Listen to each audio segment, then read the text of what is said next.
Some may find the following disturbing. Discretion is advised.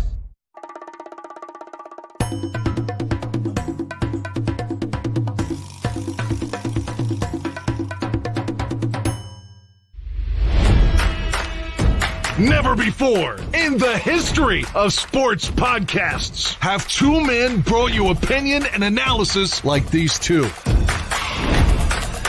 They speak for a city that's desperate for wins and titles, not whining and travesty.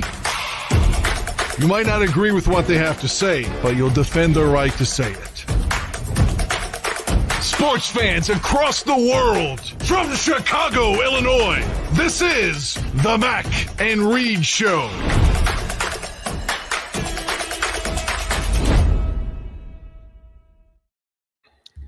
And what's happening, everybody? Welcome into another edition of the Mac and Reed Show right here on the Barroom Network, our last show of 2023 here on the Barroom Network. We're streaming live on YouTube. You can watch along, comment along, as it'll be a wide-ranging show here. You can follow us on Twitter. Follow me at 311Mac. Follow Ross at Ross Reed. And remember, you can get the audio-only versions of the show on Spotify, iTunes, wherever you get your podcast. Remember to like, subscribe, tell a friend or two, and follow at Barroom Network for all the great Bears programming we have, NFL and beyond, Chicago sports and beyond.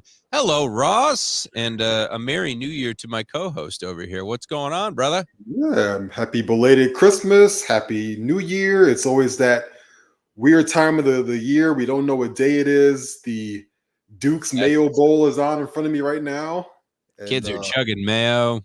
The soft serve machine is full of mayo. How do you feel about mayo?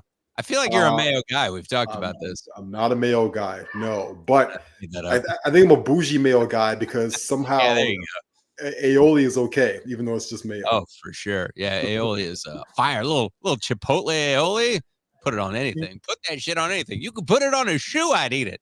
We've got a lot to get to on the show today as we're talking Bears, a 2023 recap, the questions that surround this team into next year as they have a couple games left, and until they got to make some big decisions in the front office and the player personnel and beyond that. We will talk about that. We'll talk about Chicago sports, and we'll talk about sports highlights of the past year, what to look forward into 2024 as well, stories that made us scratch our heads, stories we couldn't get enough of, and again, what to look forward into 2024. Really wide-ranging show.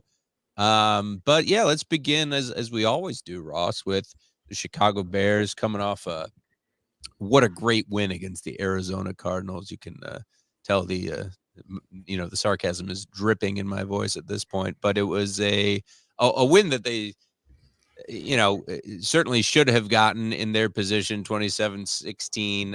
It was a nice game, for those folks who were at a Christmas Eve game on the lakefront. Justin Fields, a sort of pedestrian game again, as far as the stats go, not even cracking 200 yards passing, but he ran for a score, threw for a touchdown, and it was a sound beatdown of the Cardinals, who were reeling. And they got a lot of questions over on their side of the football as well. We saw Khalil Herbert have a nice day on the ground. We saw Cole Kmet have a nice day with 4 catches for 107 yards. Things were clicking against a bad team, a 3-12 team, where the Bears are 6-9 somehow. It should be better, obviously, with so many close calls that they've had this year. Not going to dwell on that game. It seems, again, to me, just as far as any takeaways that you have from that Cardinals game, as far as the Bears are concerned, it's pretty much the same theme, where you see that Justin Fields is able to do a lot for your team as far as running the football and making plays, and then making some big pass plays when it counts. As far as the scoring as a whole for the offense, it really, they took their foot off the gas in that second half and only put up 6 points after putting up 21 in the first half. So it just, you'd like to see more, especially if this is, the rumor is obviously that we've talked about for weeks now that Justin Fields his days might be numbered in a Bears uniform, might be playing his last games at Soldier Field. And you want him to ball out more for the guy as a quarterback and potentially as your starter next year. We don't know which way, management is leading at this point. Did this game, Ross, as far as Justin Fields is concerned, do anything to sway your opinion? My guess is no, but perhaps you'll surprise me. Yeah, it's still a no for me. I mean, we've talked about this now, a bunch of times over the last few weeks, and this essentially was turning into a 6 to 7, 8 game, last stand for Justin in a Bears uniform. And, regardless of, I know there are injuries out there. DJ Moore was a little hampered. Obviously, Cole Kmet didn't come back after that big half that he had with a knee injury. He's in jeopardy of missing this Sunday's game as well. But you just can't put up 15 for 27, 170 yards, 1 touchdown, 1 interception. And that has been the common theme of Justin's stats throughout his tenure with the Bears. I think it was Dan Weeder, actually, from the Chicago Tribune, that tweeted out his stats, and they're basically what that was on Sunday. And unfortunately, if you do have the number 1 overall pick, and I have to say emphasis on if, because the Panthers could win another game this Sunday. Trevor Lawrence might not play. He's got a shoulder injury right now, so his is in doubt. But I cannot see the Bears still to this moment committing to Justin next year when you've got a guy like Caleb Williams sitting there who's going to be the unquestioned, number 1 quarterback off the board. But again, the same thing like we saw today with what the Broncos did. It's not personal. This is just business. You have to make a financial decision on Justin Fields sooner than later. You have to potentially pick up that 5th-year option and or pay him $40 to $45 million a year. And I just don't see Ryan Poles doing that with a guy that consistently throws for 1 touchdown, 1 interception, and 170 yards, where you can get Caleb Williams, who at the very least would probably match those stats, but he probably will elevate from there. But also he's going to be on a $9 billion contract for the next, 3 to 4 years before you have to make that decision. And I think that's what it ultimately comes down to at the end of the day, that I like Justin a lot. I think that he is a product of failure from the Bears organization to the scheme around him, to the talent that they've put around him, especially last year in Matt Eberflus's first season. But unfortunately, a lot of this stuff is on him too. Even in that Cardinals game, still is late with middle of the throw field, passes. The interception play should have been a touchdown with Khalil Herbert. The ball, placement was off. These are the little things that Ryan Poles is going to look at and say, I just can't justify giving this guy $40 to $45 million a year sooner than later. And I know Mark here has a comment. Listen, you're going to have to, if you pick up next year's option, which you could pick up the 5th-year option, that's going to be in the $20 to $25 million range. But, Dave Mulugheta is Justin Fields' agent, very cutthroat agent. He's going to want to come knocking for that at least that Daniel Jones contract. That's going to be the floor for where Justin Fields is at. I just don't see the Bears doing it. I think they will press the reset button. I think Caleb Williams will be your quarterback next year. Again, barring they still have the 1st overall pick.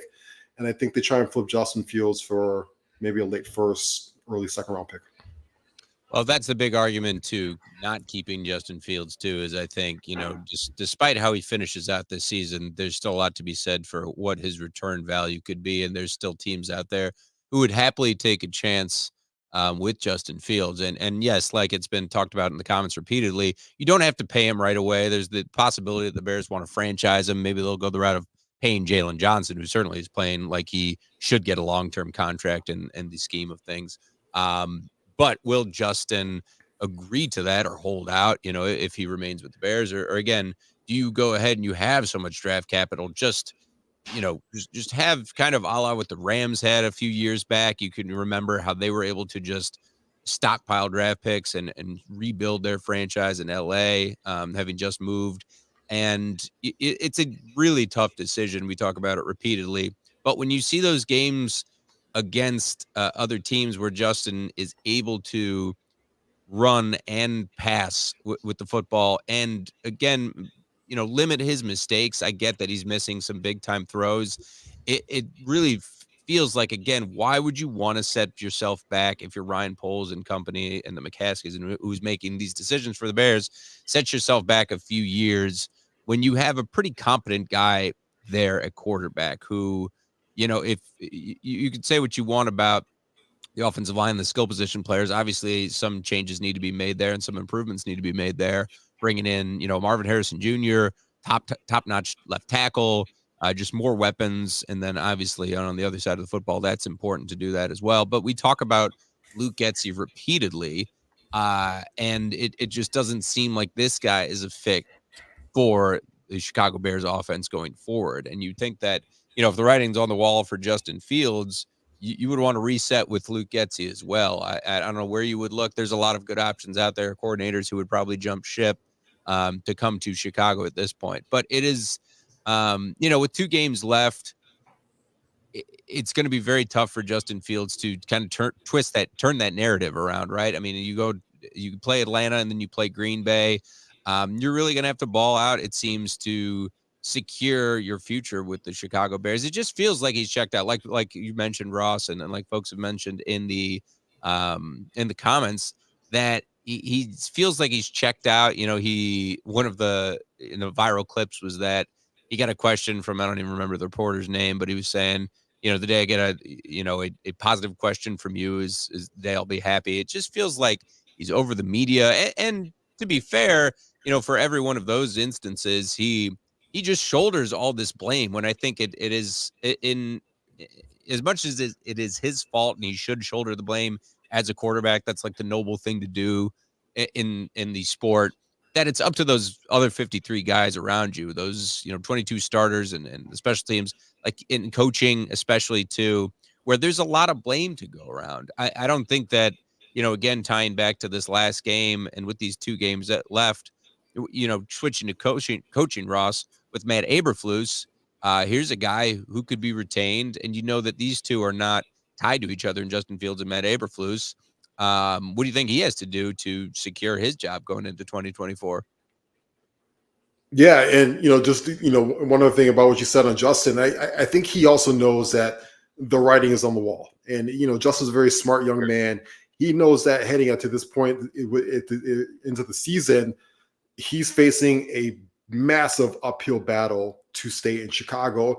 And you might be right. He looks like a guy who might be, getting ready to, have his next home somewhere else and starting to kind of, mentally put himself into the situation that he's not going to be in Chicago long term, within the next year or so.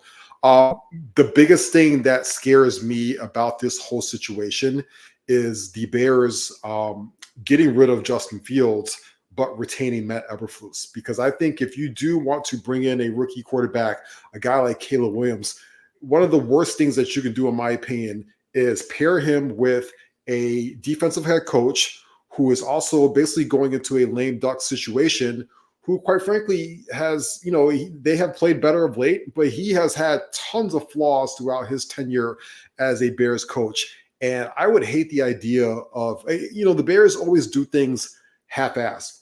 They never can hire the GM that will hire his own head coach, that will bring in his own quarterback. It's got to be in bits and pieces, and one here or there or something like that. You either strip it all down for Ryan Poles, or you stick with continuity. So in my opinion, if you are going to draft Caleb Williams, you 100% need to fire Matt Eberflus and go after a guy like Ben Johnson, or another, you got Dave Canellis, who's a hot name right now, Tampa Bay Bucks offensive coordinator. Pair him with a young, bright offensive mind to mold him, and put those 2 guys together on the same trajectory, on the same path from contracts to year to year to year. Because what you could happen is you could ruin Caleb Williams just like you did Justin Fields by pairing him with a lame duck coach. All of a sudden, maybe next year, 2025, he's going on a new head coach and offensive coordinator. He's now learning his new offense. I hate that idea. So if somehow, some way, Matt Eberflus does keep his job the last 2 games of the year, then I lean towards keeping Justin Fields, honestly, because I don't want Caleb Williams coming into this environment with that head coaching situation. Then I'm in favor of trading down, putting as much talent around him as possible. I know Matt Eberflus has had a better season of late, but I can't, just like we can't, forget about, Justin's mistakes throughout his tenure. I can't forget about Matt Eberflus's mistakes in the games that they've blown this year, And even the wins that they have is against inferior competition. The Lions game is his only good win as a Bears coach. To me, these are kind of meaningless 8 quarters left of football for this head coaching staff or for this coaching staff. I would press the reset button at the end of the year.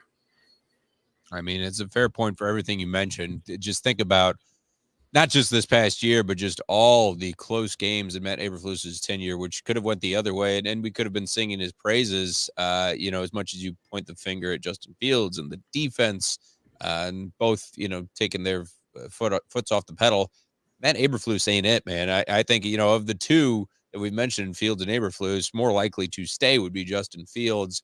And a lot of guys around the league think that the Bears are crazy to even entertain that idea, but you do see that between Drake May and Caleb Williams, you have some top tier talent, and they're different guys than Justin Fields. You hope that those guys, if you do draft them, have that impact right away, like a CJ Stroud, where he has just been balling out, playing for offensive rookie of the year potentially at this point. But, knowing the Bears, it'll be tough sledding. If you get Caleb Williams, say, and you have a bunch of draft picks around him, you keep DJ Moore, keep most of his offensive line intact, and then build around it.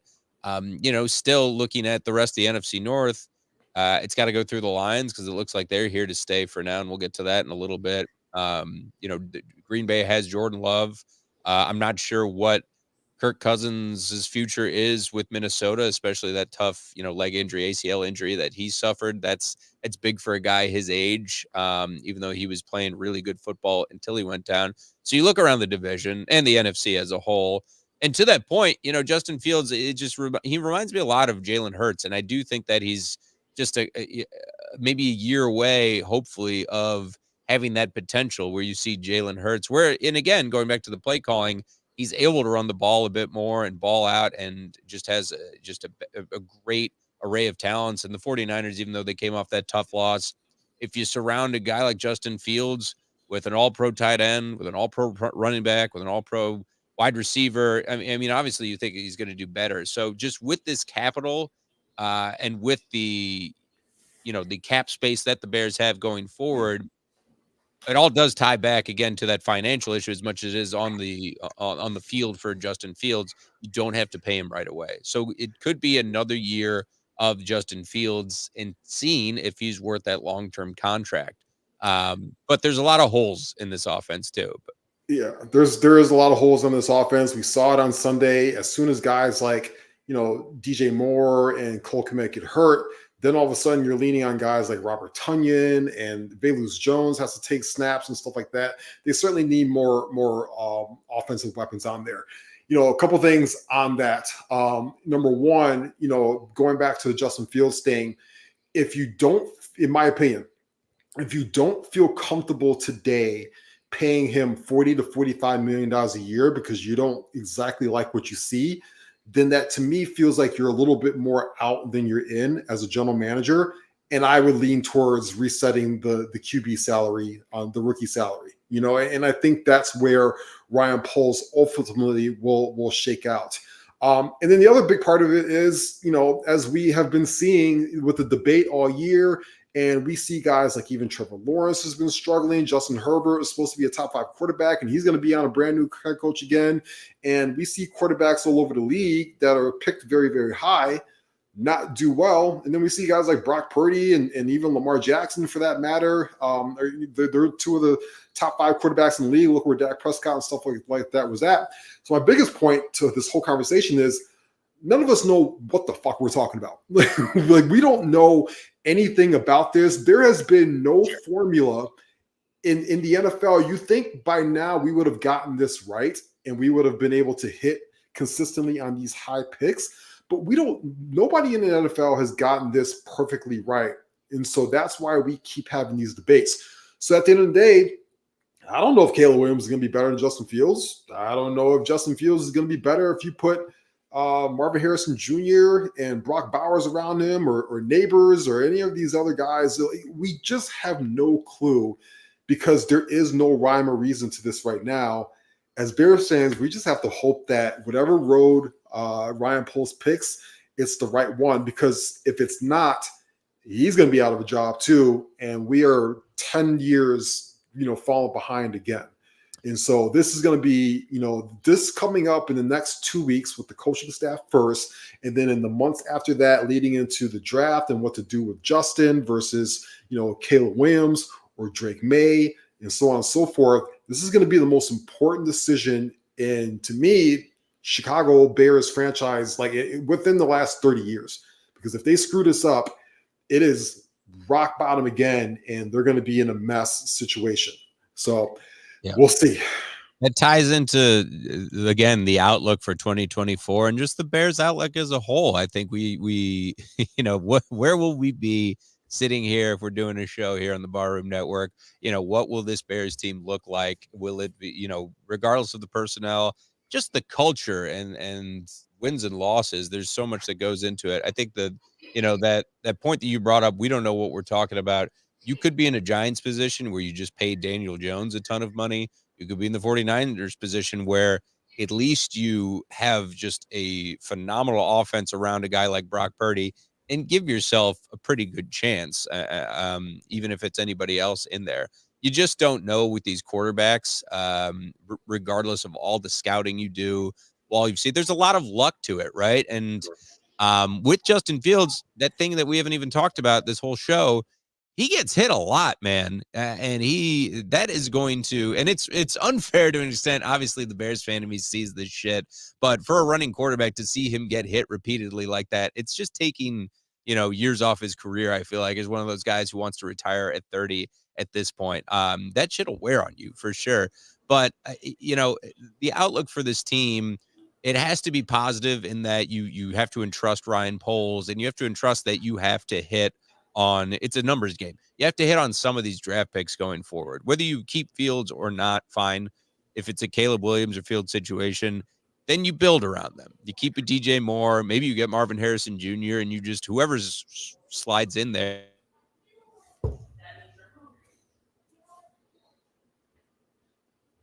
Protection up front, on the offensive line. You paid Cole Kmet, who's playing pretty well at tight end. And outside of that, that defense, I feel like the pieces are there. We've obviously every week, I feel like the offense dominates this conversation because of the Justin Fields uncertainty and them not being able to put up points or whatever. But, when healthy, it looks like it should be as advertised. And now we got Montez Sweat back there rushing the passer. If you add a couple other guys on the interior, and some depth, in the secondary as well, they could turn things around potentially for next year for sure. So this is, again, the optimist, but Bears fans have been more deserving of some sort of, you see, again, look at what Detroit has done and this year compared to last year's, finally winning the NFC North. And how many years? 30 years or something ridiculous like that. It's been forever. So you think it's just got to change at some point, right? But it remains to be seen. And listen, truth be told, they were 3 games that they should have won away from us not even having this conversation, in my opinion. Because if they would have took care of business against the Lions the first time, if they would have won that Denver game like they were supposed to, there's one more game that I'm missing off the top of my head right now that they kind of blew right in the fourth quarter there. Then they're basically in the playoff hunt. They're fighting for a 6 or 7 seed, and I think everybody's coming back next year. That's how close this whole situation is. I love Joe's question from up above when he asked about, if I think Ryan Poles will still draft a QB if Carolina falls to 2 or 3. No, I don't. I do think that I think that at this point, this has turned into a Justin Fields versus Caleb Williams situation. And I think that if they get the first overall pick, I still am on record saying Caleb Williams will be your quarterback next year. But if it's 2 or 3, they are running it back with Justin and probably running it back with Matt Eberflus as well. And just building the infrastructure around those guys and seeing how both of them perform going into 2024. Wild to think about that. I was going to say too, I'm sorry to cut you off. No, go ahead. I was going to say, listen, we haven't even factored in, George McCaskey in any of this. If the Bears win these last 2 games of the season and they finish with an over 500 record at home, but then also most importantly, They beat the Packers on the road and they finished with 8 wins. I can see ownership stepping in and being like, you know what, these guys are building something here, even though it's meaningless because they've got virtually no shot at the playoffs at this point. And I think that they would all move on. Yes, Cliff, I agree. Caleb Williams has looked generational this year, but you know what? A lot of the good quarterbacks in the league right now, the top 5 guys, also didn't look very generational as well. This goes back to the infrastructure situation. I think don't get me started on Lincoln Riley and Cliff Kingsbury, who are the coaches right now in UFC, because I think they're fucking morons. And I think Caleb Williams had a lot stacked against him, including one of the worst defenses in college football. So he had to play YOLO ball. I watched a lot of Caleb Williams this year. So the infrastructure matters so much with these young quarterbacks, which is going back to that point that we have. There's no rhyme or reason to this right now. We don't know who's going to be good, who's not going to be good based on this. Before, talk to a Jacksonville Jaguars fan today, and I promise you they are panicking right now about Trevor Lawrence in that situation because they thought they could be Super Bowl contenders this year. Well, yeah, and look, in Cincinnati had a sure thing in Joe Burrow. Obviously it's early on, and this is injury. He doesn't have a huge injury history, but again, just goes back to that luck factor. You never know when a guy could tear an ACL like a Kirk Cousins. It's been so bad. If this year is indicative of anything, it's that nothing is guaranteed at the quarterback position, regardless of who you have back there. That's why you see Joe Flacco leading the Browns on a charge for the playoffs right now. And Tommy DeVito is back, and he capitalized on his 15 minutes of fame real quick when the Giants will eventually just be stuck with Daniel Jones. So you gotta feel it out, because as good as these rookies are, Cliff, that brings up that good point again about Caleb Williams not being that sure thing, a world beater at number 1. You have to build around these guys, and it takes that organization. It takes a lot with these scouts and Ryan Poles and this Bears organization to do their homework, to go to the Senior Bowl and go all around the country and see these guys up close and personal. And they know better than we do, you and I, Ross, that what it takes to be a part of this 53-man roster that should take them back to the top of the NFC North, if at all possible, coming up. So, looking ahead to 2024, there's just a lot of what ifs. I think the sure things that we talked about are that, you retain a guy like DJ Moore. We talked about there's pieces in the defense. You've locked up the tight end, but the big question is at the quarterback and at coaching. And I'm very curious, with the writing on the wall with Matt Eberflus, it seems, regardless of the draft order, Ross, I don't see Matt Eberflus returning.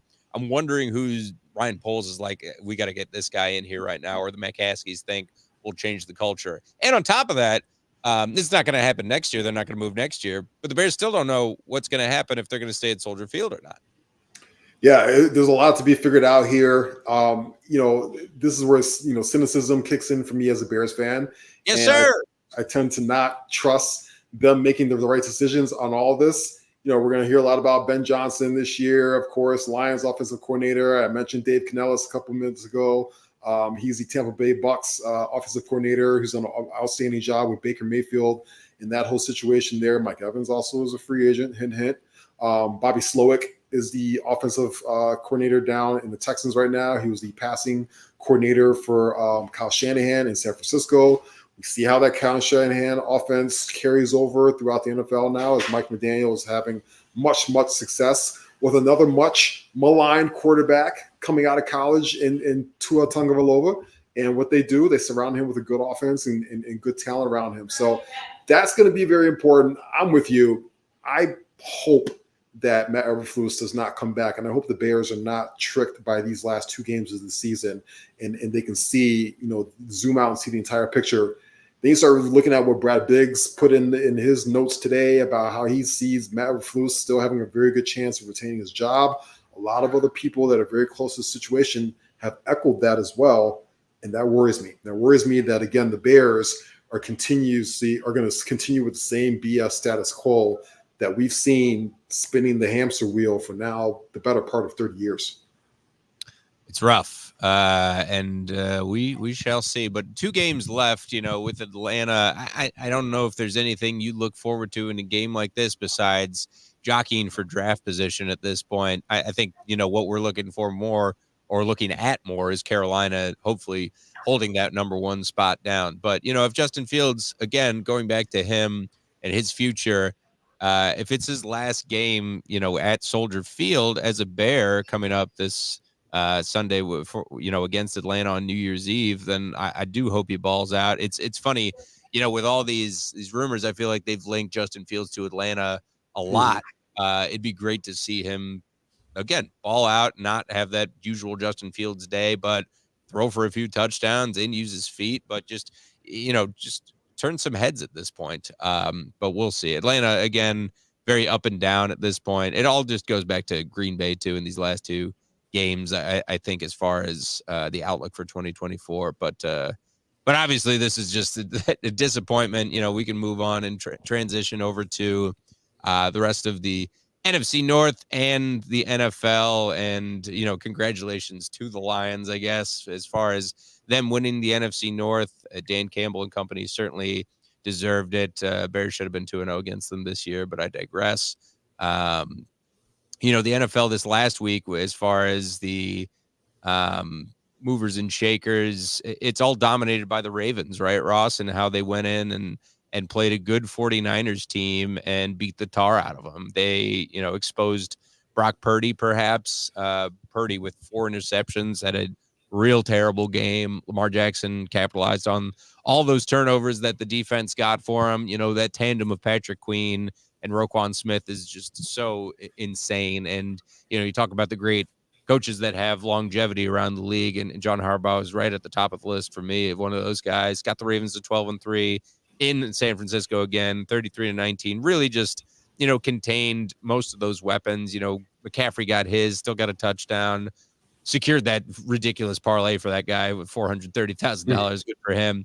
George Kittle, 126 yards. A lot of it garbage time because Purdy just had to keep throwing at that point. But Ravens just look like that top team of the AFC when everything went wrong on the other side for the Chiefs against the Raiders, who beat the Chiefs 20-14 on that Christmas Day game. I do like the timing of this, where we had that triple header of Christmas Day games, and then Christmas Eve had some action as well. Tight game with the Cowboys and the Dolphins, again, jockeying for playoff position at this point.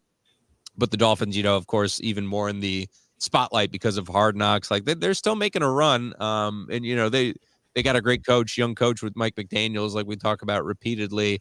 What else stood out to you in this past week as far as, looking ahead to how we finish out the season and playoff picture? Yeah, going back to the Raiders, what I love the most about them is they are a well-coached, well-disciplined, team. Obviously, Harbaugh has been there for a long time now, so he's got the infrastructure in place. Again, we talk about being in lockstep from general manager to head coach to quarterback all the way down. That certainly is what the Ravens have. That's what you have to be envious about as a Bears fan. I thought a lot of those, listen, I know there's been a lot of Brock Purdy discourse this week. I watched that game a lot. A lot of those were pretty fluky interceptions, but the Ravens obviously took advantage. But most importantly is they got points and touchdowns off of those turnovers. That's what you have to do if you want to beat a good football team and you want to win a Super Bowl. So shout out to them. I still think the 49ers are a really, really good football team. I still think they're the best team in the NFC right now. Even with that loss, they'll shake it off. They'll bounce back, especially if you look at Philadelphia. They won that game, but it looked very shaky for them. And their offense just does not look the same right now since they lost Shane Steichen to the Colts from last year. A couple other things that stood out to me. What the hell did Pittsburgh take? Why did they take so long to start Mason Rudolph? When they had, they kept, trotting Mitch Trubisky out there, who looked awful. They looked like a completely different team last week with him underneath the helm. So, they're still fighting for their playoff lives right now. And then, you talked about it, Miami. Miami to me is my sleeper team to go to I don't think it's a sleeper. They're a good team, but everybody is picking the Ravens right now coming out the AFC. And boy, I think Miami could really give them some go because they have a lot of speed on that team on both sides of the football. And it's going to be really tough to slow them down. Obviously, this is assuming that Tyreek Hill can stay healthy. Jalen Waddle's got a high ankle issue right now that might keep him out the rest of the regular season. That hurts for them. But that to me was a really impressive, gritty win against a good Cowboys team. And Miami keeps stacking some of those wins like that. And I love their coaching staff. I love the energy around them. We're not giving enough credit, in my opinion, of Tua Tagovailoa. I know there's been a lot of conversation the last couple of weeks, particularly because of Cam Newton's comments. And he called him and Purdy and game managers and Dak Prescott and stuff like that. Game managers are winning football games right now. And game managers are putting their teams in a great position to make a Super Bowl run. And can we please take the negative connotation out of the phrase game manager? Because I completely disagree with that.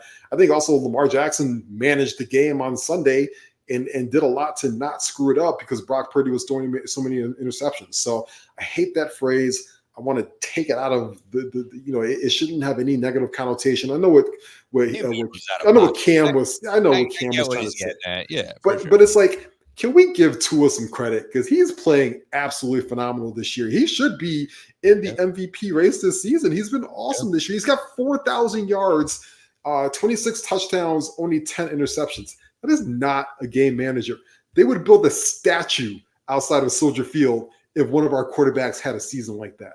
So I love that Miami situation. I love that team. And it's going to be interesting to see the last couple of weeks here of the season who is fighting for playoff position come week 18 and how that affects draft position as well. We already know in Chicago, we want the Panthers to lose out. They have to face a Jaguars team on Sunday, potentially without Trevor Lawrence, which could be a win for the Panthers. But then also you look ahead to week 18 and they've got a Bucs team who's resurgence right now. And we have to see if the Bucs are going to play their starters or rest their starters. And that's going to be very important for draft position as well. So it all comes back to that first overall pick again for the Bears, even though teams are jockeying for the playoffs right now. Oh, for sure. As Carolina sits at 2-13. It's getting down to the wire, and it's certainly still tight with the AFC as far as that's concerned. Baltimore had that big win against the Niners. Dolphins right behind them at 11-4. And then again, the Browns, when you think about, how quarterback dominant how I should say the success of teams is directly tied to all the quarterback performance. I feel like when you talk about the NFL, in this year, that's been totally, in flux as far as that position. A lot of injuries at the position, from Aaron Rodgers to Joe Burrow to Kirk Cousins and beyond. Look at Joe Flacco coming off the couch on a flight to Cleveland. And I saw that game where he went off for almost 400 yards against the Bears. And it's not a fluke, man. He's really balling out. They had that insane game, Amari Cooper as well against the Texans most recently. They're just playing good football on both sides of the ball. It remains to be seen how threatening they could be to those top two teams in the playoffs and the more seasoned teams in, Kansas City Chiefs and the Buffalo Bills, who are making their runs at the right time as well. Jacksonville might sneak in too. And the fight for that 7 spot, could be the Colts, could be the Texans, could be the Steelers, could be the Bengals. I mean, it's a lot could happen in 2 weeks. That's for sure. I feel like the NFC is more cut and dry with their favorites. Obviously the Niners took that loss, but they're still the tops. I agree with you, Ross, as far as their personnel is concerned, coaching, a great defense, despite that last loss. And the Eagles playing good football right now, could certainly be a matchup of those teams. It's the Bears fan in me, but it's also new uncharted territory for the Lions, where I feel like they're kind of pretenders at this point, despite, going back to this being their season of fate and having an 11-4 record and playing great football on both sides of the ball. I just don't see it when they got to go through the likes of Philadelphia or San Francisco. And Dallas looks like a true wild card when, they can put up 40 on any given week. And Dak has a ton of weapons around him and a good defense to match. Tampa Bay has been interesting, looking at like the 5 through 7 seed. Again, Tampa, the Rams, Seattle. Seattle's been real up and down. The Rams making this late push now. If they can get healthy and play good football, they might make a push. And they've been there before under Matt Stafford and, Sean McVay and the rest of this staff. It's real interesting right now. I know I did want to go back to Cliff's question about is Justin Fields, or is Tua better than Justin Fields? I feel like you have to put Tua ahead of Justin at this point just because of the sheer numbers that he's putting up and the wins that he's accumulating. And he's got Tyreek Hill, who's an MVP candidate, who's insanely good. And then, track stars in the backfield, a better offensive minded coach. You wonder if you put Justin Fields in there, could he do it? But it's got to be Tua right now. Tua certainly is playing like the better quarterback right now. I think Justin Fields ultimately is the more talented quarterback. Here's where I give an edge to Tua, which makes him perfect for that Mike McDaniel, Kyle Shanahan offense. Is Tua gets that football and it is out his hands in 2 seconds. He throws that ball with anticipation. He throws it to a spot that he knows his guy is going to be that. And that's been my biggest criticism, in my opinion, with Justin Fields over his career, is he just doesn't do that enough consistently. I don't know if that's just not his mindset. I don't know if that's not coached enough in him. That's where the nuance lies right now. But, I do think that Justin is a more talented quarterback. And, it's going to be interesting to see what happens going forward. Like Robbie said, coaching matters, coaching matters, because I don't think Tua is this good if he's not with Mike McDaniel. And I certainly don't think he's this good if he doesn't have Tyreek Hill running around getting 2,000 yards a year. Do you agree with Russell Wilson getting benched? I do. This goes back to the financial thing versus a personal thing. It's not personal. Russell just wasn't good enough. And now Diana Rossini just tweeted out 11 minutes ago that the Broncos will be releasing Russell Wilson in March. So add the Broncos now to another team that needs a quarterback as you throw them into the mix. And they're going to be drafting right around 9-10 range. They might be a Jay Daniels team. They might be a potential trade-up team, maybe for Drake May, something like that. And then also add Russell Wilson now to that group of teams that to go out there and grab a quarterback. I tweeted earlier that I can 100% see him in Atlanta. Remember who's in Atlanta right now? Ryan Pace is down there. He wanted Russell Wilson a couple years ago on the Bears. He did. He was really going after him hard until they settled on drafting for Justin Fields. Also, Russell Wilson's wife, Sierra, basically her whole music career has been done in Atlanta. She spent a lot of time down there personally. That could be their next home. Arthur Smith, Bijan Robinson. It's the petty in you with the future. And future, of course. Yes. I love that. Oh, man, that's quite a fall.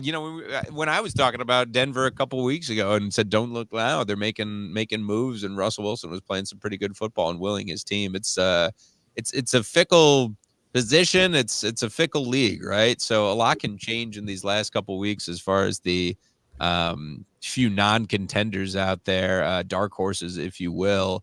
But it'll be an exciting setup for sure going into this 2023-2024 playoffs. What's crazy too about Russell Wilson is you talked earlier about quarterbacks and taking hits and stuff like that, and boy, he just fell off a cliff over his career. I think he took too many hits. Obviously, he's not big in stature. He's a very stout guy, but he's still about 5'11", 6 feet tall on a good day.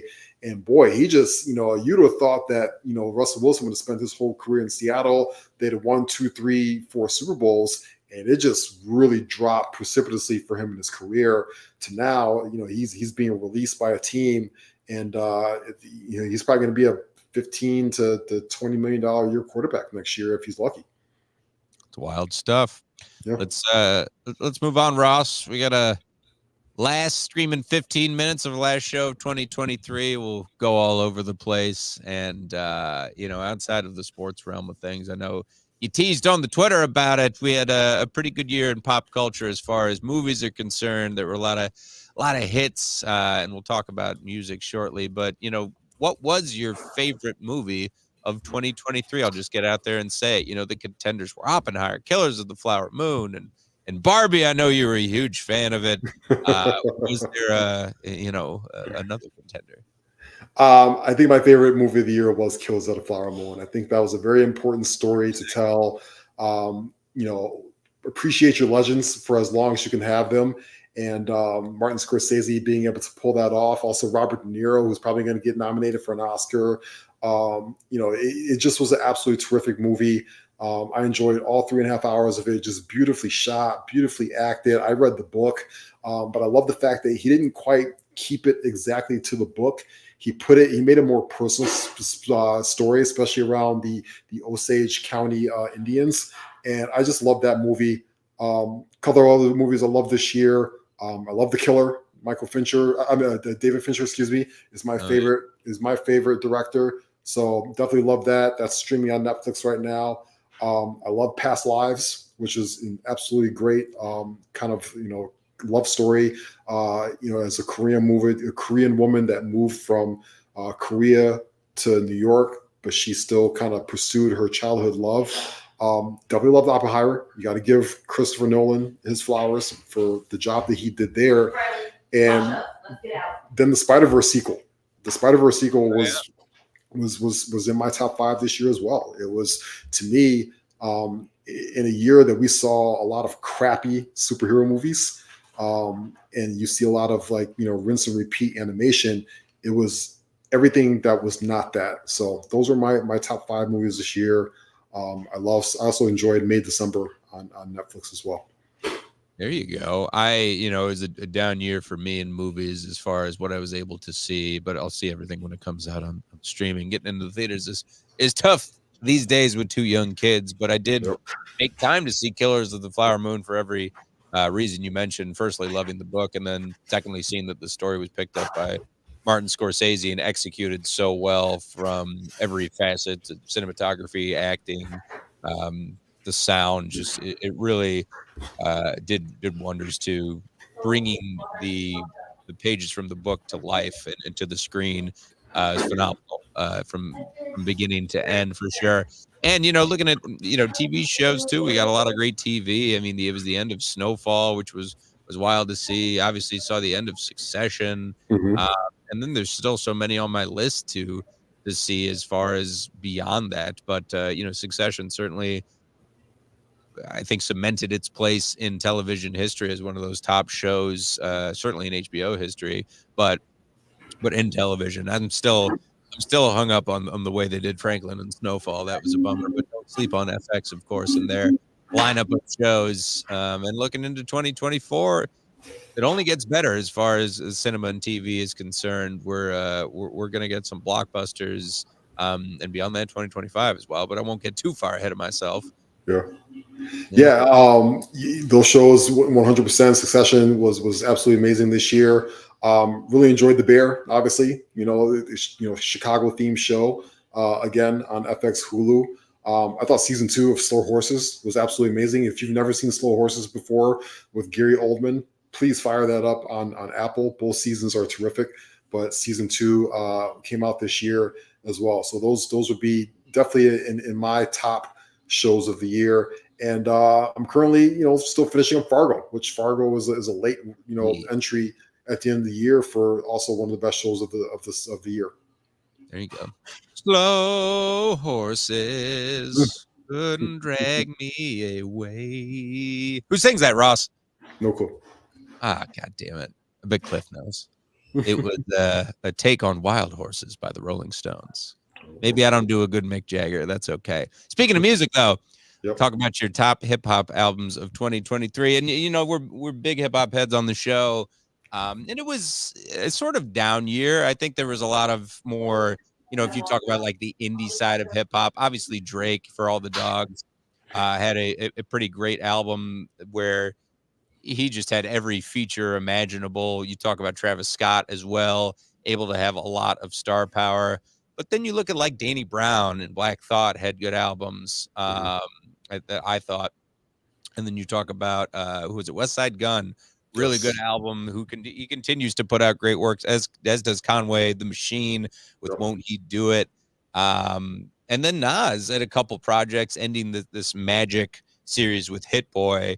It's one of those artists who has just such great longevity and continues to have tremendous lyricism and great production behind him.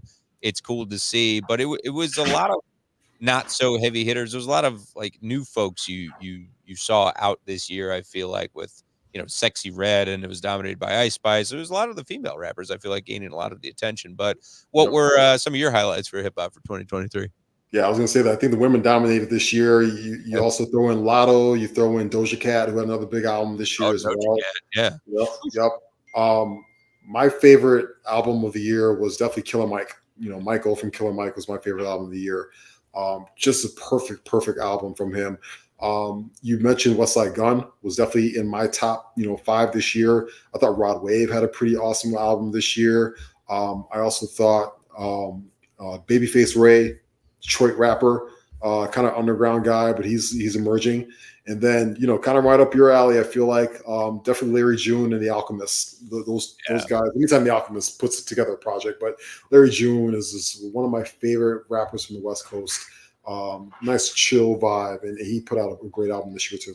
I tell you who kept winning in the hip hop front of things too, as we celebrated 50 years of hip hop, which is, somewhat overshadowed all these albums, I feel like, but sets up for 2024 with some new releases. The Tiny Desk concerts been so good with Juvenile. Most recently Scarface, if you saw that, was wild. Action Bronson. Just go down the line and see Cypress Hill. What they put out in 2023, it was a great celebration of the genre. And it continues to just keep winning, and when we talk about the longevity of certain genres, it feels like very tough sledding for rock where it plateaued and now it's kind of just, not as relevant as hip hop or pop. Hip hop is obviously here to stay. And I'm curious, with Kanye apologizing to the Jews, wonder if he's plotting that comeback now after posting in whatever it was, Hebrew or Sanskrit, but what have you. If he's making that comeback, he obviously has that project with Ty Dolla $ign. Correct. Coming out. The rumor is that comes out January 12th. So obviously he's trying to do a little apology tour here, right? Trying to get back into good graces. I thought the Anti-Defamation League had a perfect comment about that today, saying we appreciate your words, we take them for heart, but obviously actions speak louder than words. We need to see it from you consistently to know that you've turned a corner, and so we'll see, right? Yeah. What else you got for 2024? What are you looking forward to? I know you're not a big resolution guy. Right. I think, obviously from our show standpoint and personal standpoint, we just, continue to make those memories, take those trips, and hopefully see a better Bears football team in 2024. Again, like we talked about, we're just in that golden age of entertainment and music and everything else where it's all, within your grasp. So looking forward to that. Certainly, before I get your parting thoughts, Ross, I do want to say thanks to everybody for watching and listening, obviously, and supporting our show on the Barroom Network. It's always a good time to do this with Ross, as we've been doing it for a long time. We hope that you've had a great holiday season and have a prosperous 2024 and good health to all of you.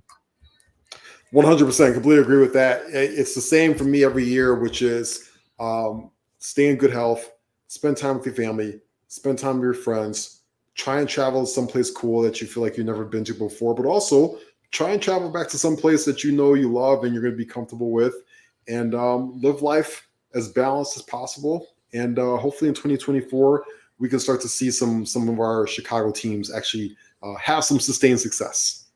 We got to do it now because the robots or the aliens are all taking over. A headline I highlighted was the quote, Tesla factory robot attacks engineer with its claws. And then this past year, the Pentagon confirming finding UFOs. Shit's getting wild. Global warming and beyond. Yeah. So enjoy what you can right now. Don't wait. Don't wait for that trip. Don't wait for that opportunity. Go seize it.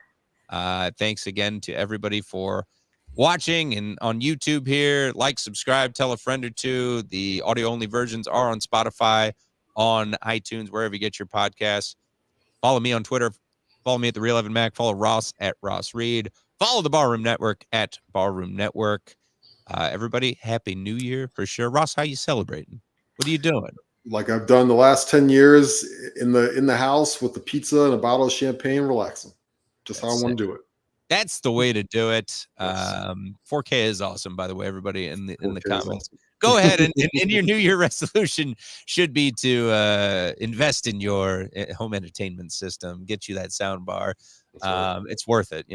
It's worth it. Still see the movies you want to see in theaters, but man, that's nothing beats. I'm sitting in my basement right now with my setup, and I love it. That's where I can be me and just sit in the dark. For now, we say deuces, everybody. Be good to each other. Again, Happy New Year. We will talk to you all in 2024. So long, everybody. Peace.